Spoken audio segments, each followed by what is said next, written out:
sou uma fã do Maracanã e hoje eu estou recebendo aqui mais um mestre da nossa percussão brasileira, esse cara fantástico, Firmino. Tudo bom, obrigado. Firmino? Beleza, cara. Obrigado pelo convite. Obrigado você por estar dividindo um pouco da sua experiência com a gente. Acho que essa nova geração tem que conhecer os grandes mestres e você é um deles. Você é um cara que faz parte de toda a cultura da música brasileira. Fala um pouco pra gente, Firmino, o que te levou a ser percussionista? Qual foi a sua influência? Rapaz, foi a falta de... Eu queria ser baterista.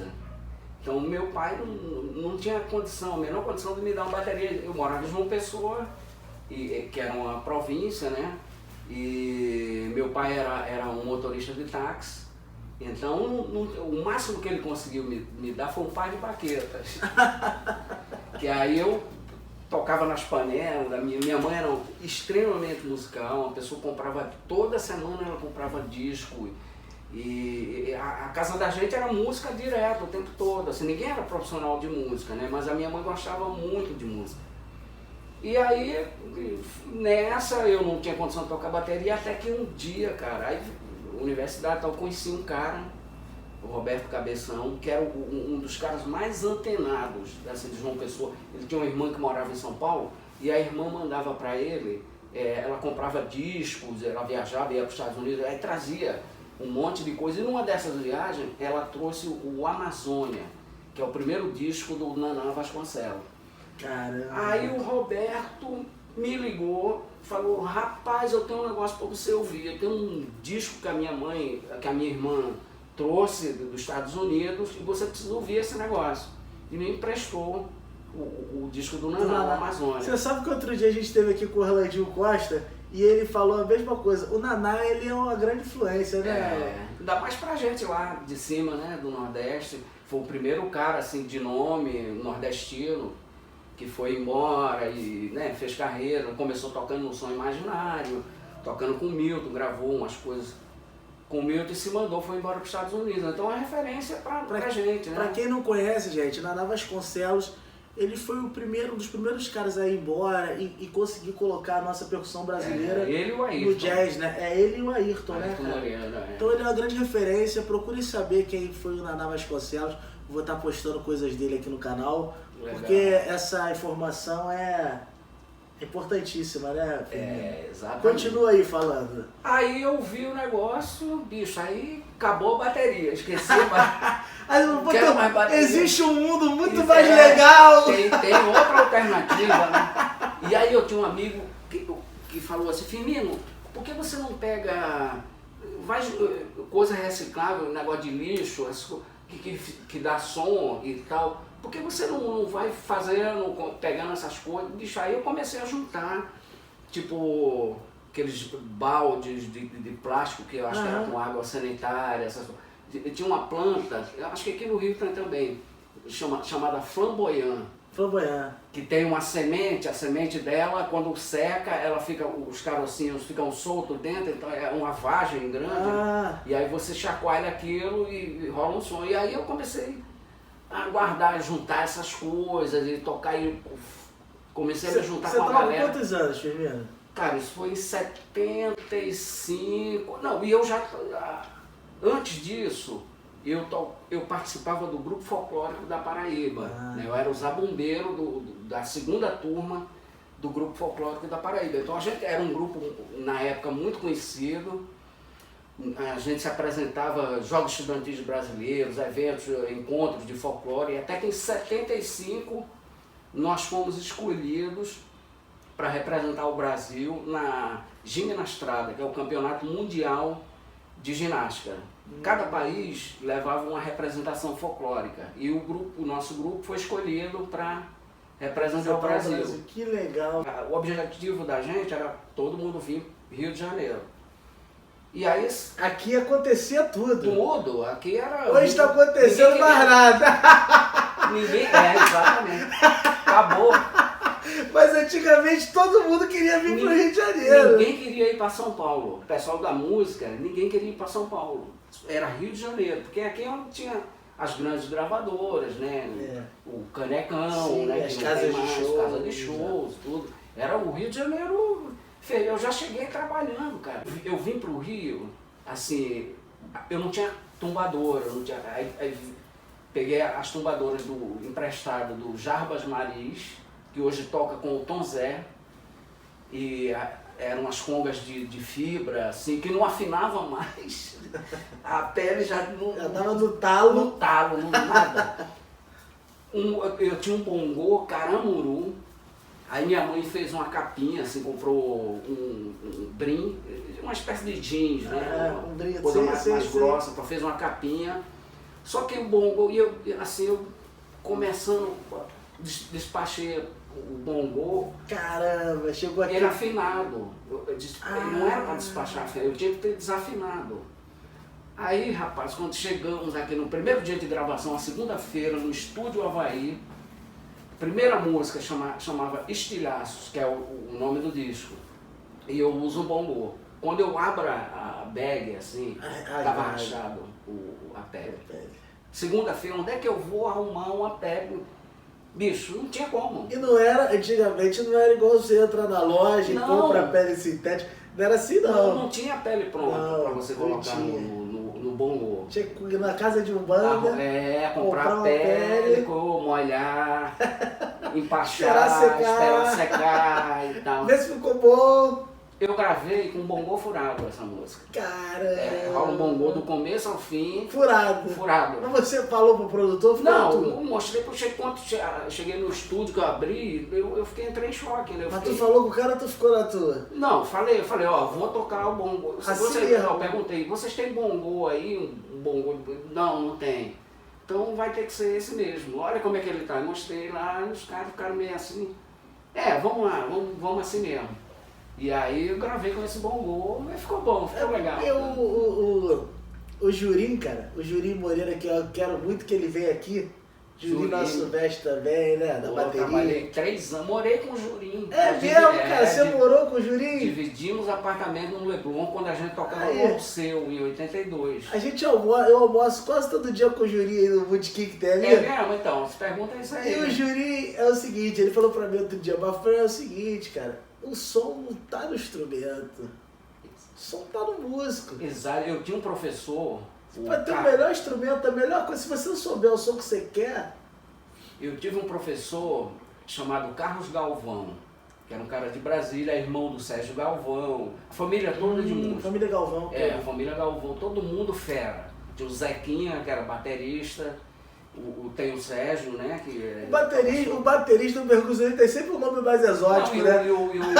Você vê, Carlos Galvão, o outro é o Sérgio Galvão, mas o batera é o Zequinha. Era o Zequinha, era o mais velho. Não, era assim, o Zequinha tocava bateria, e o Carlinhos tocava baixo, muito baixo acústico, muito bem, era amigo do Egberto Gismonte, dessa galera aí e tal.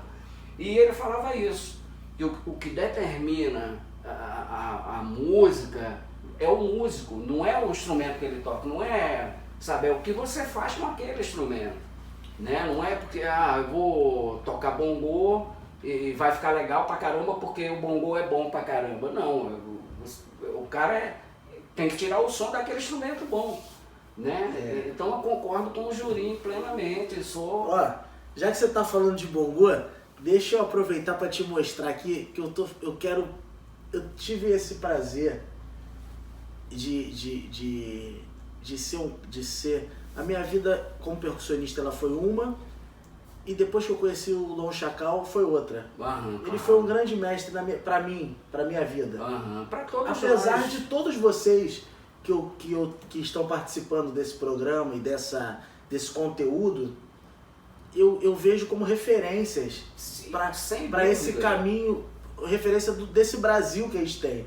Porque não é só tocar percussão, é uma coisa toda, essa história toda folclórica, de como você conhece a cultura do seu instrumento. Eu acho que o percussionista, antes de ser um tocador, ele tem que ser um historiador e entender aquilo, porque faz o maior sentido quando você sabe de onde vem as coisas, né?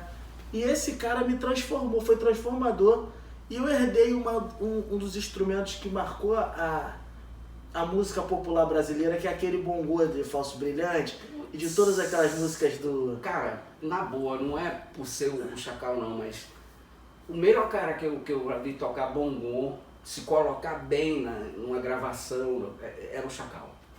Era impressionante, você vê as viradas que ele fazia, como ele colocava, em que parte, em que trecho da música ele colocava o bongô e tal. O cara era... Não é à toa que tocou. Eu fico até emocionado falando dele, porque realmente figuraça. Foi muito marcante, assim. O Você lembra que uma vez você falou pra mim, pô, Mafran, a gente que foi gravar um lance junto e falou, pô, e eu lembro que era um bongozinho, que ele escondia, não deixava. Você lembra? Conta essa história aí. Rapaz, eu de tão fã do Chacal, né, eu queria assim, saber que marca de bongô ele usava. Como é que ele afinava a pele? Não tinha, né? Instrumento importado não tinha. Não tinha não. Era caramuru, saema, né? Eram os instrumentos nacionais. Pinguim, bateria pinguim, né? Conga era o que usava? Não tinha? De onde era? Olha, as minhas primeiras congas, eu recebi o cachê desse disco de Cátia de França. E aí alguém, que eu não lembro quem, falou, olha, você tem que conhecer, tem que ir em São Paulo, tem um cara chamado Raul. Ele toca ele toca muito bem, ele toca numa boate chamada Dom Giovanni, em São Paulo.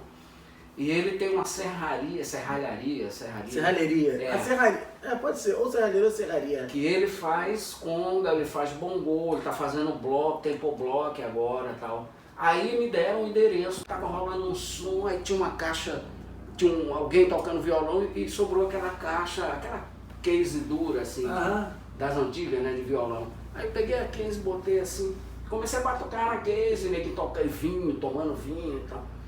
Aí me chega o Rui Faria, saudoso, cara super importante pra mim, tanto a Mingau... E pra música popular brasileira também.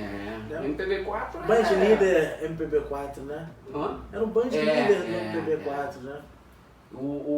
Aí o Rui senta pertinho de mim, ficou olhando eu batucar e tal. Aí ele vira pra mim e fala, e eles tinham acabado de gravar o Vira Virou, o disco Vira Virou pela Ariola, a Ariola estava começando, né, então, produzindo vários artistas, Chico Buarque, que tinha saído da Philips, da Polygram, foi pra lá também a Marina Lima e tal.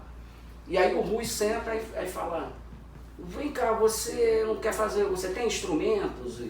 E eu tinha acabado, né, de comprar, de comprar. Eu falei, eu tenho. Aí falei pra ele que eu tinha, eu tenho zabumba, eu acabei de comprar, eu cheguei hoje de São Paulo, tenho congas novas, bongô e tal. Ele falou, nós gravamos um disco, o Vira Virou, e segunda-feira nós vamos começar a ensaiar para fazer o lançamento do disco, só que antes a gente vai para Portugal, para a Festa do Avante, que era o Partido Comunista Português. E é um show com... A gente está montando uma banda que vai tocar com a gente no lançamento, mas essa banda vai ter que ir para Portugal com a gente, o Chico Buarque, o Milton e a Simone. Aí eu fiquei meio assim, ele falou, você não quer fazer um teste com a gente? Eu, claro, quero, tal. Onde ele? No estúdio do Chico Batera. O Chico Batera estava inaugurando um estúdio na São Clemente, no começo da São Clemente, ali perto do metrô. Acho que, se não me engano, era 56 o número. Então, aí eu falei, tá, mas... Aí expliquei pro Rui, olha, como é que eu chego lá? Porque eu tenho que levar meus instrumentos. E eu tô meio que sem grana porque eu acabei de vir de São Paulo, comprei bongô. Ele falou, não, você pergunta onde é que você mora? Aí eu dei o meu endereço, República do Peru, dei o número. Ele falou, bicho, segunda-feira, 13h, eu passo lá para te pegar. Então você já prepara os instrumentos, as coisas todas, que 13h eu tô passando lá para pegar você. E passou mesmo? Aí escuta, cara, eu fiquei tão maluco que eu fui embora da festa, saí descendo a pé, desci a ladeira dos Tabajara, saí ali na Siqueira Campos. Né? Não, aí quando eu chego na esquina da Toneleiro, com a Siqueira Campos, aí um passar bege, pá, buzina que eu olhei, era o Rui. Ele, tá indo pra onde? Eu falei, tô indo pra casa. Ele falou, entra aqui que eu te deixo lá, só assim eu aprendo onde é que é o prédio e tal. Aí eu, como nordestino desconfiado, falei, pô, esse cara é gay, esse cara não tá querendo só me levar pro ensaio, não. Esse desconfiadado. Griladão, né? Griladão, né? Griladaço, com tudo. Ih, qual é desse cara aí, meu irmão? Rio de Janeiro, Rio de Janeiro, tudo me assustava no Rio, bicho, o trânsito, o barulho do trânsito, dos ônibus, as luzes à noite, né? Aí eu entrei desconfiadaço no carro do Rui, aí ele foi, pegou a Nossa Senhora de Copacabana, República do Peru, entrou, aí eu, é aqui, esse prédio aqui. Aí ele desceu, ele falou, ó, segunda-feira, 1h em ponto, eu tô aqui. Cara, eu fui pra casa, eu entrei no apartamento, não falei nada pra ninguém, pra não dar, né, não vou falar nada. Hoje em dia é spoiler, pra não dar spoiler. Exatamente. Fala aí, filho, você não falou nada pra ninguém por quê? Pra não dar spoiler. Ah, moleque! Uma bonita, hein, É cara? lindo, né?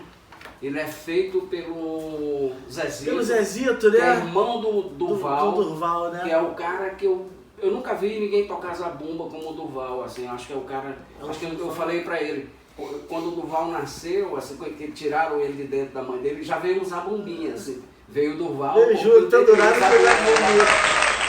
e esse foi feito pelo Zezito e é ótimo, excelente, pele animal. Porque fica mais versátil, né? Você pode baixar a afinação, você pode subir. E às vezes eu gravo surdo. Uma vez eu vim gravar aqui do lado com o Coelho do Biquíni Cavadão. Ah, você falou.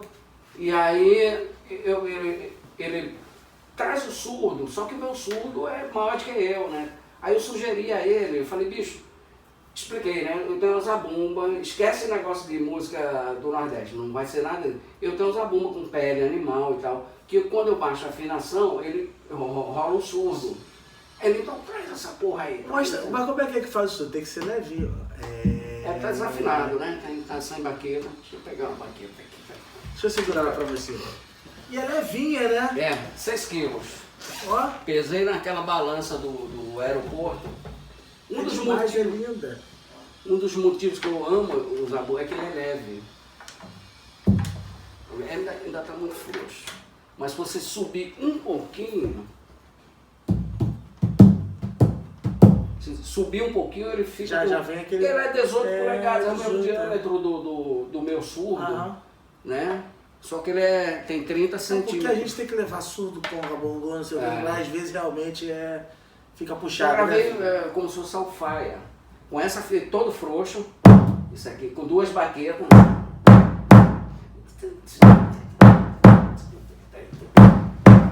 Duas baquetas, você faz o flan, pronto, tem faz um som, alfaia. faz um som aí, cara. Cadê o... Sabe quem me deu isso aqui? Quem te deu isso aí? Jackson do Pandeiro. Caramba, quando eu fui gravar, quando eu gravei com o Geraldinho Inclinações Musicais... Até hoje? Até hoje, ele já quebrou, eu já reforcei aqui. O Jackson do Pandeiro e o Cícero participaram desse disco do Geraldo. Tem aquela música, Moça Bonita... Então é o... Não, esse que ele me deu... Era pequenininho assim, era grandão. Esse que ele me deu, ele gravou. Depois que ele acabou de gravar, ele me entregou. Me deu, né? O Reco me deu o bacalhau também. Além de ser um músico extraordinário, era uma pessoa fantástica, né? Eu convivi pouco com ele, eu só tive próximo do Jackson nessa gravação, do Geraldo Azevedo. E em outra da Elba, quando eu tocava com a Elba, e aí teve uma música lá que o Zé Américo chamou o Jackson, o Cícero, a cozinha, né? Jackson, Cícero e o Tinda, para gravar 1 ou 2 músicas lá. E aí foi a segunda vez que eu encontrei com eles, e daí foi todo mundo pro céu e não encontrei mais, né? Então vamos tocar em homenagem ao Jackson aí. Bora. Só bota de volta do meu samba, do meu coração. Quando ele pegar as bandeiras da boca, quando ele aprender que o samba não é, aí eu vou misturar. Miami com Copacabana, de crack eu misturo com banana, e o meu samba vai ficar assim. Papo de bota e bota, papo de bota e bota, papo de bota, é o samba radical. Papo de bota e bota, papo de bota e bota.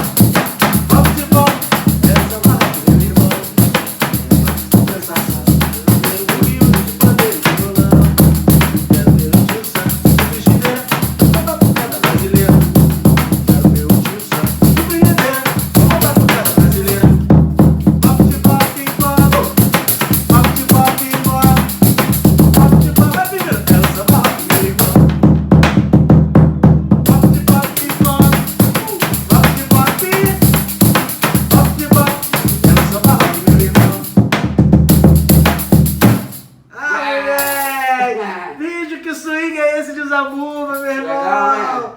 Porra, bicho, que som! É bonito o som. Esse instrumento é bom demais, cara. O melhor Zabumba que eu já tive vários, né? Mas esse Nossa, que som, Firmino! Ah, e tem outra coisa. Isso aqui é o antigo Emplástico Sabiá. Você sabe que não vende mais. Né? Emplástico Sabiá não tem já mais. procurei pra caramba pra deixar distante. Agora é só salão, Plástico. Mas já botei, não é legal. Primeiro que era menorzinho e fica um cheiro mesmo. O cheiro, né? O cheiro. Você coloca ele e tem que botar os abusos na área de serviço há uns 2 dias. Se você botar no case, quando você abrir, vem aquele... E aí, o que você fez? Não, aí esse foi um dos últimos, né? Eu sempre... Você tinha uma reserva? Na minha casa sempre tinha muito Emplástico Sabiá, por causa de se o Zabumba furar ou roubarem o Zabumba, entendi. Deixaram colocar. E nunca mais eu conseguia, fui a várias farmácias, já falaram que a Johnson não fabrica mais. Pô, sacanagem com o zabumbeiro, eu acho que o zabumbeiro... Usa mais do que o atleta. Do que o atleta, exatamente. E esse aqui é um dos últimos, cara. Aí quando acabar, não sei o que. Agora eu tô com vontade de fazer. Eu tenho outra pele de nylon, né? Artificial. E eu tirar essa, colocar outra e inventar um jeito de abafar isso aqui pra ficar com 2 opções, entendeu? Porque isso aqui por exemplo, show. Você vai fazer o show, o tempo, né? Putz, aí você tem que ter uma chavezinha. Realmente, mas tá, o som tá... É legal demais. Como é que seria um galope aí?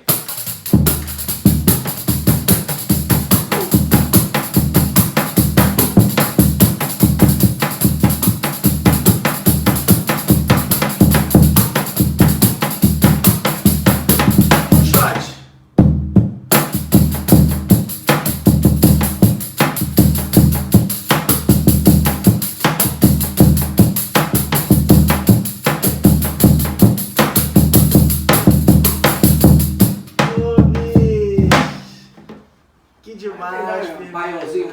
E o baião?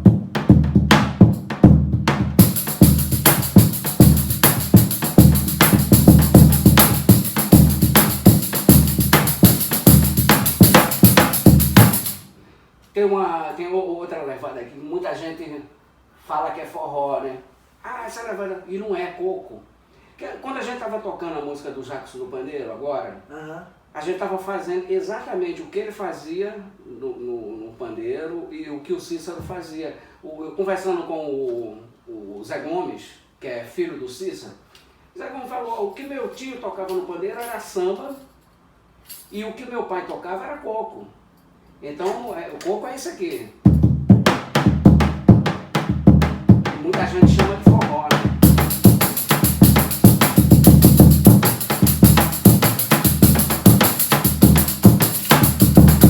Olha como é que dá a swingada.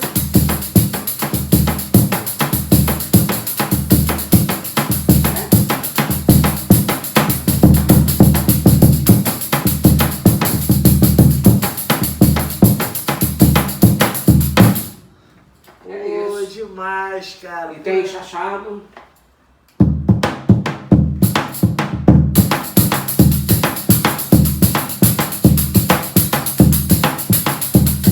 Sabe por quê? Porque a sandália, o chachado, a dança, os caras usavam a sandália de couro e fazia nos pés isso aqui, é exatamente isso aqui. Quebraram os instrumentais, a gente tocava com o Alceu, fomos fazer um show em Volta Redonda e deu uma confusão, choveu, não tinha cobertura no palco, a gente não podia tocar na chuva e o público ficou com raiva. Teve um problema lá com o contratante e o público, aí o contratante falou pra gente ir embora pro hotel que ele ia resolver. Meu amigo, pode ficar tranquilo, aquele papo, né? Vai dar tudo certo.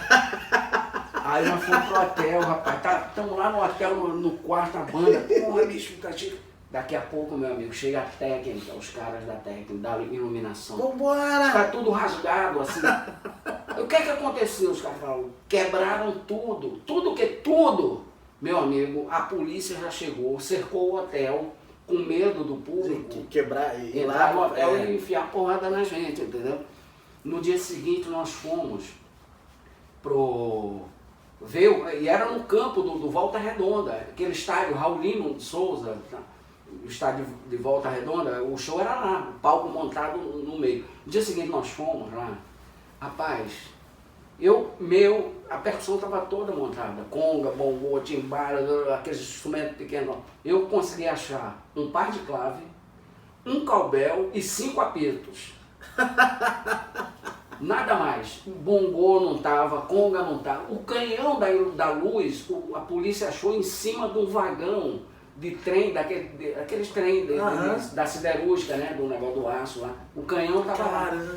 Prenderam um casal esperando no ponto do ônibus com o Korg do Miranda. O teclado Korg, o cara com o Korg, eu vou quebrar isso aqui, não vou levar. Então, o que não quebraram, os caras levaram. Aí o Alceu, isso aí eu faço questão de deixar registrado.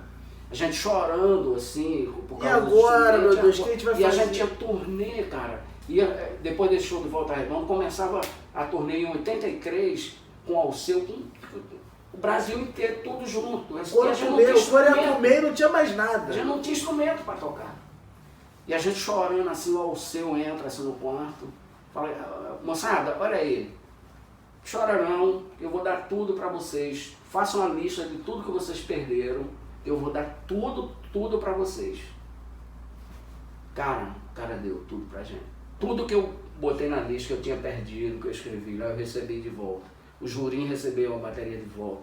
Quem perdeu coisa, só quem não perdeu instrumento foi o Zé da Flauta, porque estava com a flauta aquecendo no camarim, não estava no palco.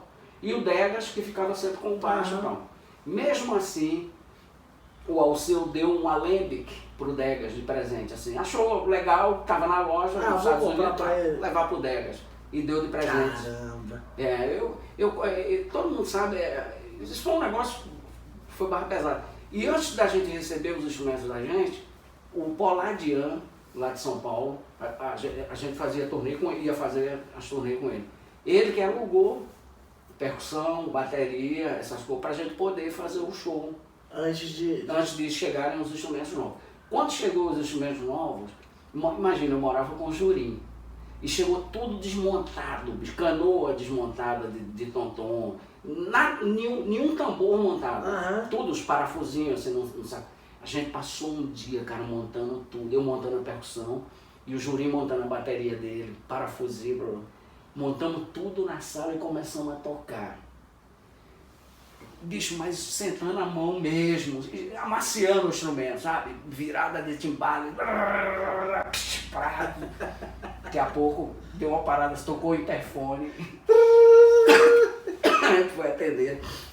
Era a vizinha de baixo que amava a gente. Falou, meus filhos, eu adoro vocês, eu sou fã de vocês, eu amo vocês. Mas olha, toque mais baixinho, porque eu tenho um santo na parede e o santo está tremendo, o santo balançava assim, do apartamento de baixo. Eu acho que era o bumbo, né? Tocando o bumbo. Depois do Alceu, eu saí do Alceu, aí fui tocar com o Sivuca. Fiquei fazendo um show com o Sivuca e tal. A Elba, quem tocava com a Elba era o Cidinho Moreira. E aí o Cidinho saiu da Elba. E aí eu estava em casa, e aí tocou o telefone.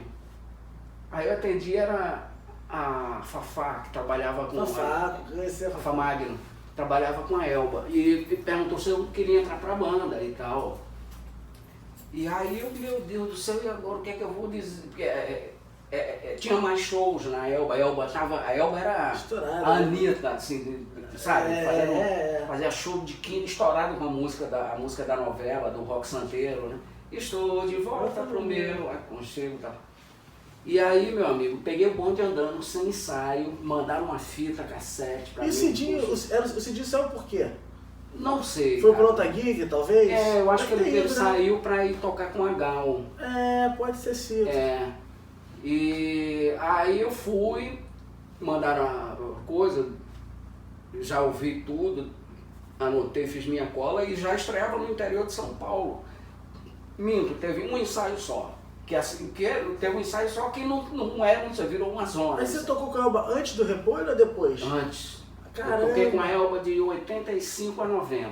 Caramba. Eu saí da Elba no dia 7 de setembro de 1990. Aí depois você tocou com a Elba e você tocou com mais. Aí eu saí da Elba, Aí o que eu fui fazer? Aí voltei pro MPB4. Os caras me chamaram para montar um show, para participar de um show que era só eu e eles naquelas barcas do Rio Niterói, na Cantareira. Os caras pegaram uma barca daquelas, se transformaram num teatro com cadeiras, com tudo. E a gente fazia vestido de marinheiro. Legal. Era um barato. Só era ruim o balanço a barca ficava parada.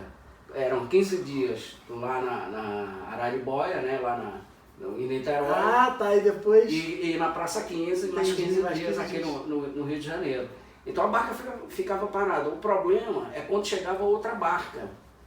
Que chegava outra barca, aí fazia onda, aí a gente tava tocando, a barca fazia... Cara... Ô Firmino, deixa eu te falar. Aí fala aí tocou com a Elba. Quem mais? Voltei Gal Costa.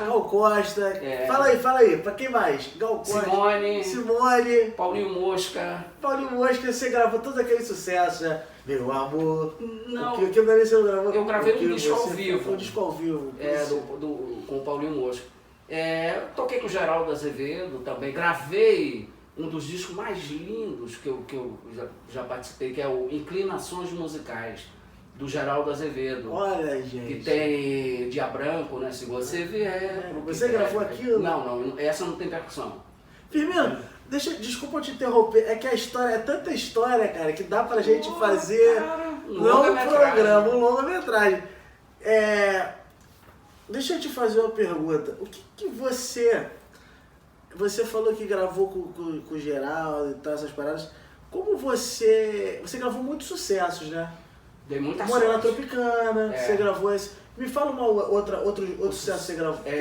Gostoso Demais com a Bethânia. Eu nunca fiz parte da banda da Bethânia. Eu só tive a oportunidade de gravar uma música que é um dos maiores sucessos dela. Como é que é? Tô com saudade de tudo. Caramba, cara, me estudar, bicho. É muita aula, meu irmão. Dominguinho. Fala outra. Outro sucesso você gravou? Outro sucesso que eu gravei. Tema de novela. Fala um tema de novela aí. Rock Santeiro, abertura. E no ABC do Santeiro. Caramba, outro, Firmino, outro. Dessa novela tem o Zé Ramalho, Mistérios da Meia-Noite. Caramba, bicho. Outro. Borbulhas de Amor com Caramba, cara. Gente, esse cara é um cara. É um cara assim... É por isso que eu tô falando pra vocês, cara. Fome de Tambor é isso. É um programa com os mestres pra vocês realmente saberem quem que fez todo esse caminho pra você hoje tá aí. Pra eu hoje tá aí botando a minha percussão no funk, na Anitta, em tudo aí, bicho. A gente tem que respeitar essa galera. Tem que respeitar o Firmino, o Orlandinho, o Repolho, o Dom Chacal, Cidinho e todos os outros. Marçal. Esses caras fazem a história da percussão. Nós somos de uma época que era muito mais difícil do que hoje. Primeiro porque não tinha instrumento bom. Fala isso ali pra galera. Não tinha instrumento, né? Tocar com o Djavan, fui substituir o Massalzinho no Djavan. Aí nós fizemos show em Aracaju, no dia seguinte fomos para o aeroporto porque a gente ia para Fortaleza. Aí eu fiquei conversando com o Carlos Bala, batera. E a gente conversando assim, nós somos de uma geração que a gente era ouvido, assim, não existia VHS, não existia DVD. YouTube, então, menos ainda. Nada. Era assim, você quer aprender tal coisa, tal, compra o disco, bota o disco lá na radiola e fica ouvindo pertinho da caixa para saber o que é que o cara tá fazendo. Aí quando já tocava, ia num show ver um mestre para poder... ver se o cara gostava de você... Pra poder te passar uma dica, não era assim? Na verdade, assim, eu via mais disco, né? Quando eu comecei a gravar, então, fulano de tal tá gravando em tal estúdio. Aí eu entrava bem quietinho, assim, ficava dentro do aquário vendo o E quem foi, assim, a sua maior referência, assim? Suas referências, maiores referências? Pra mim, Paulinho da Costa. Paulinho da Costa. Porque a primeira vez que eu vi Você conheceu o Paulinho da Costa? Não cheguei a conhecer. Uma vez eu estava participando do Heineken Concert com o Jaquinho Morelenbaum. E nesse ano do Heineken Concert, o Paulinho veio para tocar com o João Bosco. E aí a gente estava ensaiando no antigo Metropolitan, lá na Ayrton Senna, lá na Barra. E quando acaba o nosso ensaio, assim, tava guardando os instrumentos, aí eu vejo chegando umas caixas assim, umas hard case, tipo, parecia geladeira, né, em formato de geladeira, um cara empurrando e o Paulinho, aquele cara assim, com a capanga, assim, uma pasta assim na mão, meio dizendo pro cara pra onde é que ele tinha que levar. Aí eu fiquei olhando assim, rapaz. E você vestindo da de couro? Não, aí eu fiquei olhando aquelas coisas, aí eu fui lá, fiquei de longe, né? Eu falei, e o Paulinho, acho que ele estava meio nervoso, ele tinha acabado de chegar de viagem, eu não quis ir lá falar com ele. Eu só sei que os caras abriram uma franca, quando eles abriram a geladeira, essa case, eles tinham umas gavetas, cheias de gavetas. Aí as gavetas eram os cowbells, apitos, eram os instrumentos que tinham pequenininho, maraca, shaker. Caramba. Cara, um negócio assim de primeiro mundo, com o nome dele, Paulinho da Costa. As minhas hard cases são cinza porque essa do Paulinho da Costa era cinza também. Aí eu falei, quando eu tiver uma hard case, eu vou pedir para fazer cinza também. Então, assim, nunca conheci ele ao vivo mesmo, de bater papo, nunca.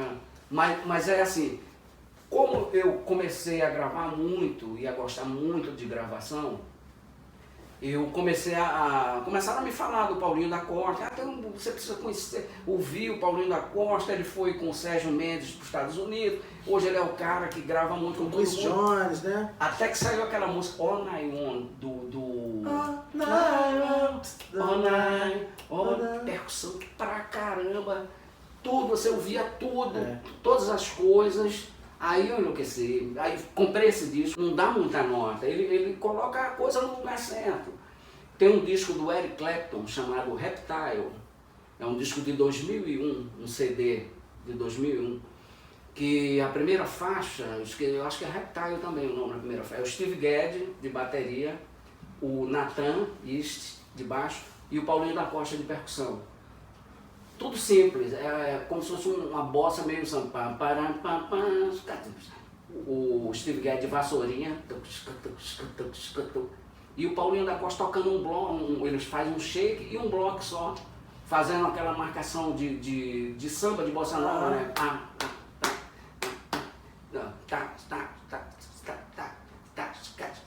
Cara, é só isso, é lindo.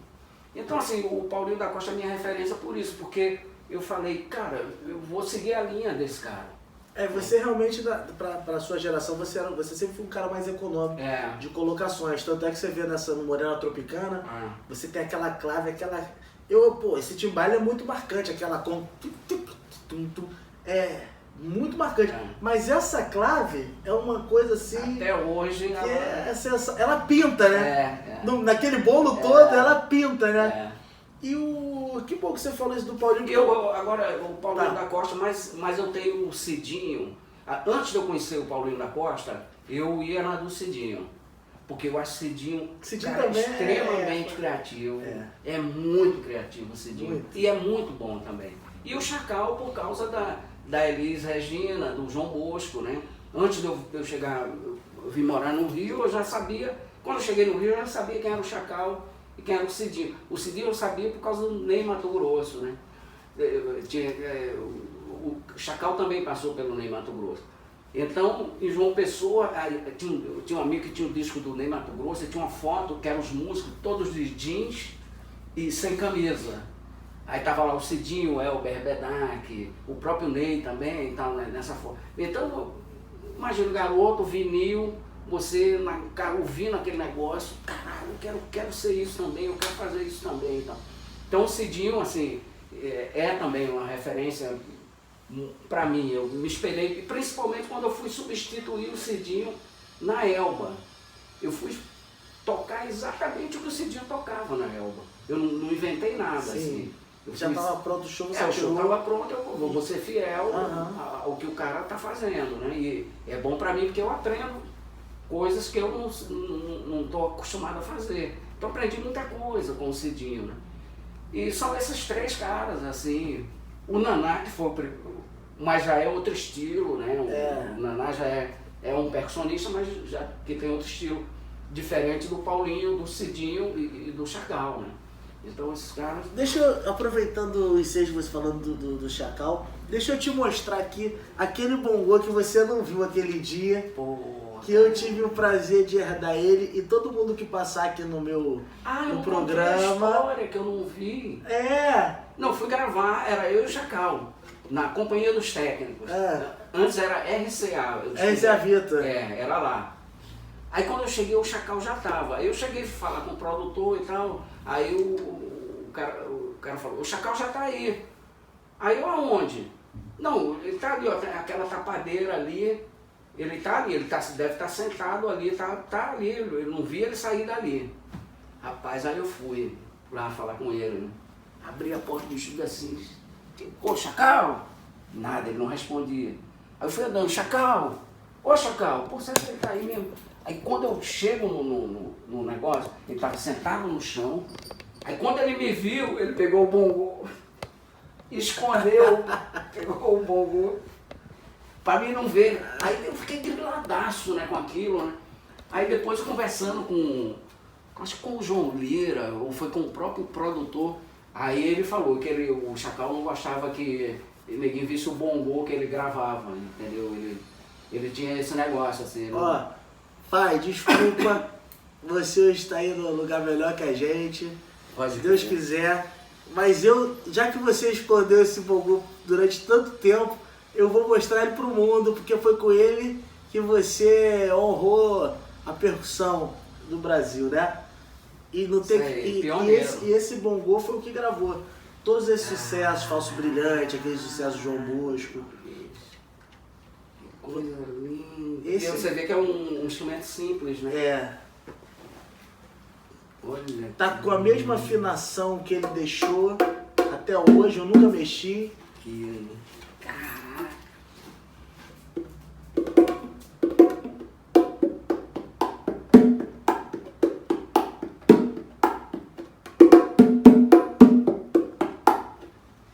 Sensacional. Que apresentar. Tem um instrumento desse, e o som desse instrumento é sensacional, né? Aham. De não ter nunca mexido nele assim. Agora você vê, né, aquela coisa. Se o Chacal tivesse aqui agora, ele ia tirar um som completamente diferente do que eu tirei.